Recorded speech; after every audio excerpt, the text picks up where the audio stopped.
అందరికీ. నేను మీ గుంటకల్ అమ్మాయిని జయప్రసాద్ని. గుంటకల్లో ఈరోజు ఫుల్ వర్షం పడుతుందండి. చూసి మీరు కూడా ఎంజాయ్ చేయండి. చూడండి, ఫుల్ వర్షం పడుతుంది. మొన్నటి వరకు మనకి ఎండలు ఫుల్గా ఉండే, ఈరోజు బాగా వర్షం పడి మొత్తం అంతా కూల్ అయిపోయిందండి వాతావరణం అంతా. చూడండి, మా అమ్మాయి వర్షంలో ఆడుకుంటుంది, ఏదో తోసుకుంటూ వస్తుందండి. పడవ చేసినట్టుంది చిన్నగా. అమ్మ పడవనా? ఏదేది చూయించు అమ్మ, చూయించు పడవని.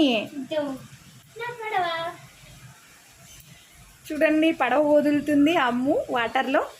ఒకసారి చూయించి ఇట్లా కెమెరాకు.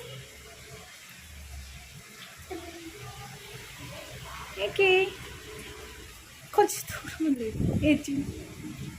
ఓకే, చూడండి, పడవ వేసింది, వాటర్లో వదులుతుంది వర్షంలో. నైస్.